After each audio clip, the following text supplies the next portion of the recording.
Hello friends, எல்லாருக்கும் வணக்கங்க. இன்றைக்கி நம்ம கிச்சனில் சமையல் வீடியோ கிடையாது, பூஜை ரூம் எப்படி பராமரிக்கிறது, அப்புறம் முக்கியமான டிப்ஸ்லாம் நிறைய பார்க்க போகிறோங்க. வாங்க வீடியோக்குள்ளே போகலாம்.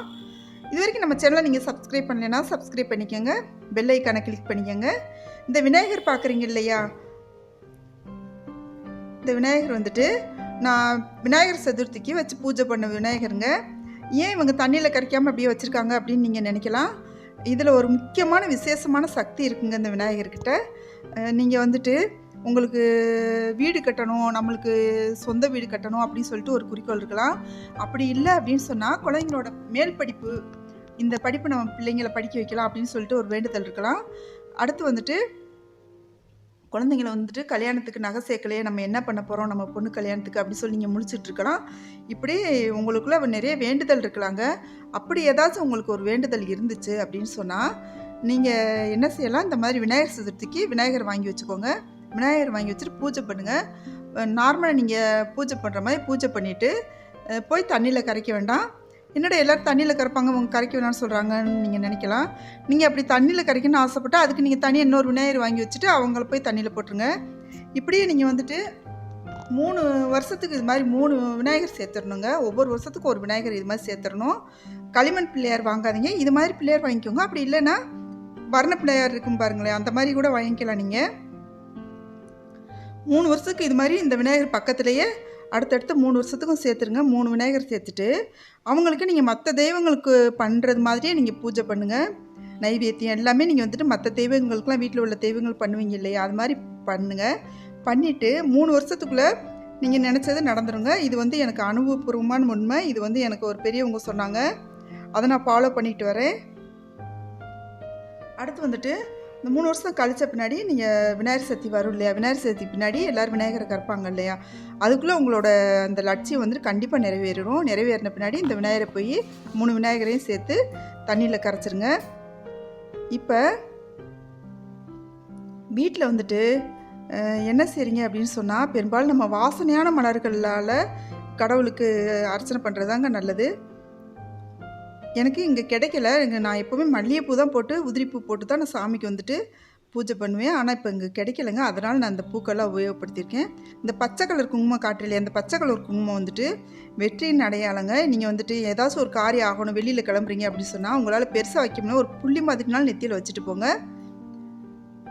இந்த இன்னொரு குங்குமம் வந்துட்டு அரக்கு சிவப்பு கலர் குங்குமம், அது நம்ம கோயில்களெல்லாம் கொடுப்பாங்க இல்லையா, அது வந்துட்டு நம்ம இது மாதிரி கொண்டு வந்து போட்டு வச்சுக்கலாம். மீனாட்சி அம்மன் கோயிலெல்லாம் இது மாதிரி அரக்கு கலர் குங்குமம் எல்லா கோயிலுமே பெரும்பாலும் கொடுக்குறாங்க. போட்டு வச்சுக்கிட்டீங்க அப்படின்னு சொன்னால் உங்கள் வீட்டுக்கு சுமங்கலி வந்தாங்க அப்படின்னு சொன்னால் நீங்கள் டெய்லி நெத்திக்கு இட்டுக்கலாங்க. அடுத்து வந்துட்டு உங்கள் வீட்டில் சுமங்கலி வந்திருக்காங்க அப்படின்னு சொன்னால் அவங்களுக்கு நீங்கள் கொடுக்கலாம். பெரியவங்க வந்திருக்காங்க அப்படின்னு சொன்னால் அவங்கக்கிட்ட கொடுத்து உங்களுக்கு நீங்கள் வச்சு விட சொல்லி ஆசீர்வாதம் வாங்கிக்கலாங்க. இப்போ சந்தனம் வச்சுருக்கேன் பாருங்கள். இந்த சந்தனம் குங்குமம் வந்துட்டு வீட்டில் நிறைஞ்சிருக்கணுங்க. எப்போவுமே இல்லைன்னு சொல்லி இருக்கக்கூடாது. இந்த சந்தனம் இருந்தால் கண்டிப்பாக சந்தன குங்குமம், உப்பு, மஞ்சள், கல்கண்டு இது எல்லாமே நம்ம பூஜை ரூமில் இருந்தால் கண்டிப்பாக வந்துட்டு மகாலட்சுமி அந்த இடத்துல கண்டிப்பாக வாசம் செய்வாங்கங்க. அதே டைமில் சுத்தமாகவும் இருக்கணும். நம்ம எப்போவுமே இது மாதிரி ஒரு பாக்கெட் வந்து ஒரு பாக்கெட்டோ 2-3 பாக்கெட்டோ குங்குமம் வந்துட்டு நம்ம வச்சுக்கிட்டே இருக்கணுங்க எப்போ வீட்டில். இந்த தட்டில் பார்த்தீங்கன்னா இது அபிஷேகம் பண்ணுற தட்டு, தீபாராதனை கட்டுற தட்டுங்க. அது நான் ஒரு இதில் குங்குமம், ஒரு இதில் விபூதி, ஒரு இதில் மஞ்சள் பொடி போட்டு வச்சுருக்கேன். என்னென்னா இந்த மஞ்சள் பொடி போட்டு வைக்கிறதுல விளக்கேற்றி தீபாராதனை காட்டுவாங்க. இதில் நம்ம தீபாராதனை காட்டினா எண்ணெய் வந்து கொட்டிகிட்டே இருக்கும். அதனால் வந்துட்டு நான் வேறு விதமாக வந்துட்டு நான் விளக்க வச்சுட்டு நான் தீபாராதனை காட்டிடுவேங்க.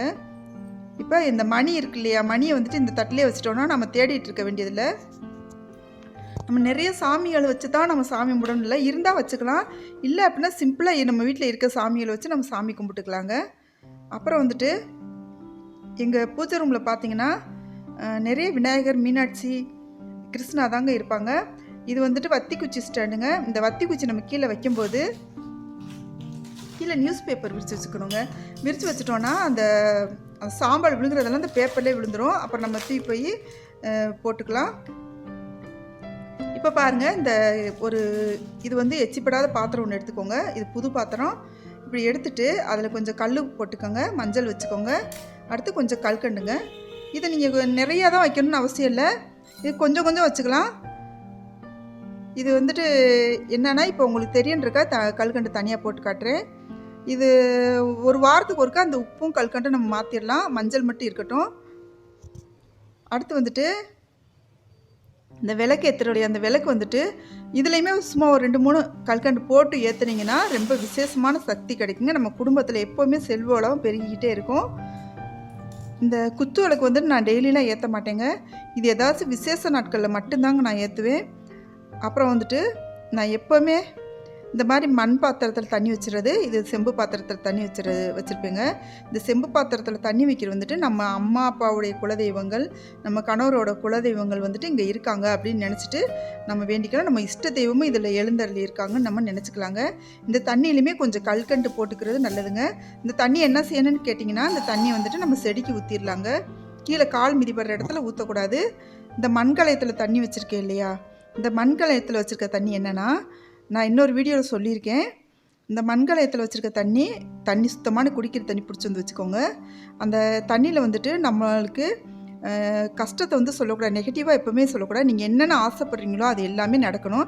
அதே டயத்தில் வந்துட்டு நம்ம அடுத்தவங்களுக்கு எந்த ஒரு பாதகமும் நினைக்காம நம்மளுக்கு நல்லது நினைக்கணும் மட்டும் நீங்கள் வந்துட்டு அதில் நீங்கள் நினச்சி வேண்டிக்கிட்டிங்கன்னா, வேண்டிட்டு நீங்கள் அந்த தண்ணியை வந்துட்டு வேற ஒரு பாத்திரத்துக்கு மாற்றி குடிச்சிடணுங்க. குடிச்சிட்டிங்க அப்படின்னு சொன்னாக்க கண்டிப்பாக நாளடைவில் அது செஞ்சுக்கிட்டே வாங்க. ஒரே நாளில் இல்லை, டெய்லி நீங்கள் அந்த மாதிரி செஞ்சுக்கிட்டே வாங்க. அது செஞ்சுக்கிட்டே வந்தீங்கன்னாக்க அது கண்டிப்பாக நீங்கள் நினச்ச காரியம் நடக்குங்க. இங்கே வந்துட்டு நான் காமதேனு வச்சுருக்கேன். இங்கே விநாயகர். இப்போ இங்கே வந்துட்டு ராதாகிருஷ்ணா, இது மீனாட்சி, விநாயகருங்க. நீங்கள் நான் சொன்னேன் இல்லையா அந்த செம்பில் வேண்டிக்கிட்டு தண்ணி ஊற்றின்ட்டு, அது எப்படின்னா நீங்கள் காலையில் எந்திரிச்ச உடனேயவும் குளிச்சுருங்க. காலையில் குளிச்சுட்டு விளக்கேற்றுற ரொம்ப நல்லதுங்க. அப்படியே உங்களால் முடியலைன்னு சொன்னால் 10 மணிக்குள்ளே நீங்கள் கண்டிப்பாக விளக்கேற்றிடுங்க. குடும்பத்தில் வந்து லட்சுமி கடாட்சி நிறைஞ்சிருக்குங்க நீங்கள் இந்த மாதிரி செஞ்சிங்கனாக்க. அப்புறம் அந்த மண் பாத்திரம் தாங்க வேணும். அதுக்கு வந்துட்டு வேறு பாத்திரம் எடுக்கக்கூடாது. அதுக்கு வந்துட்டு மண் பாத்திரம் எடுத்துகிட்டு இந்த மாதிரி கழுவிட்டு சந்தன குங்குமம் தொட்டு வச்சுட்டு கீழே ஏதாச்சும் ஒரு தட்டு வச்சுட்டு அதில் தண்ணி நிரப்பி வச்சுட்டு, குடிக்கிற தண்ணிங்க நிரப்பி வச்சுட்டு, நம்மளோட மனசில் உள்ள வேண்டிக்கிட்ட நம்ம என்னென்ன வேண்டுறோமோ அதை எல்லாமே, கடவுள் படிப்பை கொடுங்க, இல்லை நான் வீடு கட்டணும், நான் என் பொண்ணுக்கு கல்யாணம் நடக்கணும், இந்த காரியம் நடக்கணும், நான் போகிற காரியம் ஜெயமாக இருக்கணும் அப்படின்னு சொல்லிட்டு நீங்கள் வேண்டிக்குங்க. வேண்டிட்டு அந்த தண்ணியை வந்துட்டு மூடி வச்சுட்டு நீங்கள் போய் வேலையை பார்க்க ஆரம்பிச்சிருங்க.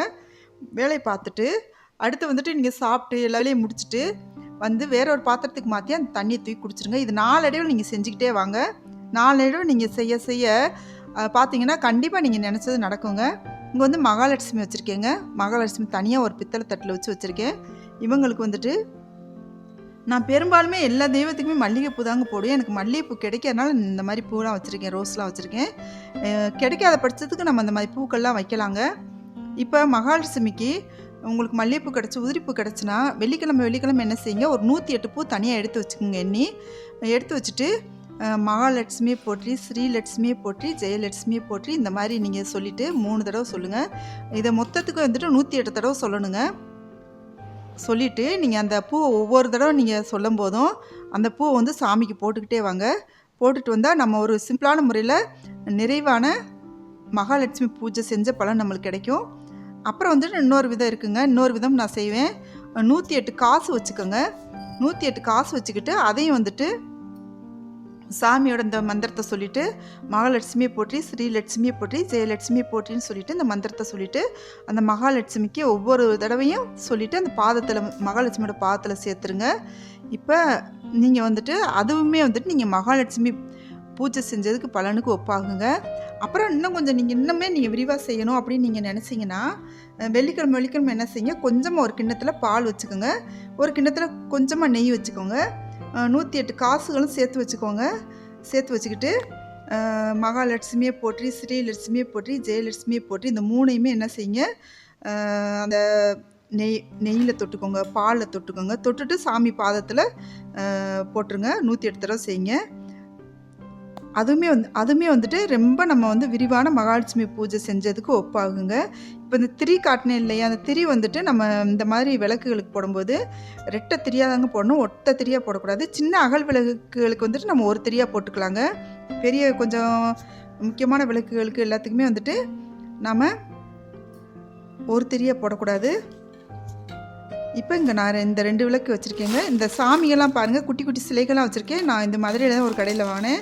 நான் எங்கே வாங்கினேன் அப்படின்னு சொல்லிட்டு நான் ஒரு வாட்டி உங்களுக்கு அந்த கடைக்கு நான் போகும்போது காட்டுறேங்க. எவ்வளோ அழகாக குட்டியாக இருப்பாங்க சிவலிங்கம். ரொம்ப ரொம்ப குட்டியான சிவலிங்கம், நந்தி, எல்லா சாமியுமே வந்து குட்டி குட்டியாக இருக்கு பாருங்கள். இவங்களுக்கு வந்துட்டு நம்ம டெய்லி வந்துட்டு அபிஷேகம் செஞ்சதோட பலன் கிடைக்கணும் அப்படின்னு சொன்னால் நீங்கள் என்ன செய்யுங்க, இந்த இது மாதிரி ஒரு தட்டு எடுத்து வச்சுக்கோங்க. தட்டுனா நம்ம சாப்பிட்ற தட்டு உபயோகப்படுத்தக்கூடாது. புதுசாக ஒரு தட்டு வச்சுக்கோங்க. புதுசாக ஒரு தட்டு வச்சுக்கிட்டு அதில் என்ன செய்யுங்க, நீங்கள் குளித்து முடித்த உடனேயேவும் போயிட்டு இந்த சாமி அந்த தட்டோடு எடுத்துகிட்டு போயிட்டு ஒவ்வொரு சாமியும் குழாயில் காட்டி தண்ணி ஊற்றி அபிஷேகம் பண்ணிடுங்க. அபிஷேகம் பண்ணிட்டீங்க அப்படின்னு சொன்னால் உங்களுக்கு நிஜமாகவே உங்கள் குடும்பம் வந்து ரொம்ப ரொம்ப நல்ல நிலைமைக்கு வருங்க. நீங்கள் அபிஷேகம் பண்ணோட பலன் ஃபுல்லாக உங்களுக்கு கிடைக்கும். இந்த சாமிக்கு பிரசாதம் வந்துட்டு இந்த வெள்ளி பாத்திரத்துலேயே யூஸ் பண்ணுங்கள். பெரும்பாலும் வெள்ளி பாத்திரம் இல்லை அப்படின்னு சொன்னால் செம்பு பாத்திரம், பித்தளை பாத்திரம் யூஸ் பண்ணலாங்க. மண் பாத்திரம் கூட யூஸ் பண்ணலாங்க. ஆனால் எவர் சில்வர் பாத்திரம் யூஸ் பண்ணக்கூடாது. இது வந்து அன்னபூர்ணிங்க. அன்னபூர்ணி வந்துட்டு பச்சரிசி கொட்டிட்டு இது மாதிரி பச்சரிசிக்குள்ளே வச்சுருங்க. ஒரு சிலர் வந்துட்டு அன்னபூர்ணி முழுக்க முங்கி தலை மட்டும் தெரியுற மாதிரி வச்சுருப்பாங்க. அது மாதிரி வைக்கக்கூடாது. அன்னபூர்ணி வந்துட்டு உட்காந்துருக்க போஸு நம்மளுக்கு தெரியணும், அந்த மாதிரி இருக்கணுங்க. இந்த பச்சரிசி என்ன பண்ணுறதுன்னு கேட்டிங்கன்னா, நீங்கள் சுத்தமாக இருந்தால் மட்டும் நீங்கள் சமையலுக்கு யூஸ் பண்ணுங்கள். வெஜிடேரியன் செய்யணும். நான்வெஜ் சமைக்கிற அன்றைக்கி இந்த அரிசி சமைக்கக்கூடாதுங்க. நீங்கள் சமைச்சு சாப்பிட்லாம். அப்படி இல்லை அப்படின்னு சொன்னால் நான்லாம் வந்துட்டு என்ன செய்வேன்னா, எறும்புக்கு போட்டுருவேங்க. லைட்டாக மிக்சியில் அடித்து தூள் பண்ணிவிட்டு எறும்புக்கு போட்டோன்னா நம்ம தலைமுறையாக நம்ம குடும்பம் வந்துட்டு எப்போவுமே வந்துட்டு சாப்பாடு கஷ்டப்பட மாட்டாங்க. அன்னத்துக்கு வந்து கஷ்டப்பட மாட்டாங்க. பல தலைமுறைக்கு நம்ம குடும்பம் வந்துட்டு கஷ்டப்படவே மாட்டாங்க. அது மாதிரி செய்யலாம். அடுத்து வந்துட்டு இந்த பால் வச்சுருக்கேன் பாருங்கள், சாமிக்கு நைவேத்தியம் பண்ணுறதுக்கு. பாலில் குங்குமப்பூ இருந்தால் போட்டுக்கலாம். இது ஆப்ஷனல் தாங்க. அதே சமயத்தில் சர்க்கரை வந்துட்டு நாட்டு சர்க்கரை, மண்டவெல்லம், அப்படி இல்லைன்னா கருப்பட்டி, பனங்கற்கண்டு இது தாங்க போடணும். சீனி வந்து ஒயிட் சுகர் போடவே கூடாதுங்க சாமிக்கு படைக்கிற அந்த பாலில். எந்த பொருளாக இருந்தாலும் சாமிக்கு படைக்கிற நைவேத்தியத்தில் இந்த மாதிரி சீனி மட்டும் சேர்க்காம மற்ற வெல்லம் வகைகள் வந்து சேர்த்துக்கோங்க நீங்கள். அடுத்து வந்துட்டு இந்த விளக்கு நான் பெரும்பாலும் ஏற்ற மாட்டேங்க. ஏன்னா இந்த மண் விளக்கு 2, அந்த ஒரு வெள்ளி விளக்கு தான் ஏற்றுவேன். எல்லா விளக்குமே ஏற்றிட்டு இருக்க முடியாதுல்ல. அதனால் வந்துட்டு இது விசேஷ நாட்களில் வந்துட்டு இந்த விளக்கு எல்லா விளக்குமே ஏற்றுவேங்க. சிவன் பார்வதி 2 பேரும் சேர்ந்து இருக்க படம் மட்டும்தாங்க நம்ம வைக்கணும். வீட்டில் தனியாக இருக்க படம் வைக்கக்கூடாது. அதே மாதிரி நம்ம வீட்டில் வந்துட்டு உக்கிர தெய்வங்களோட படங்கள் வந்து வைக்கக்கூடாதுங்க.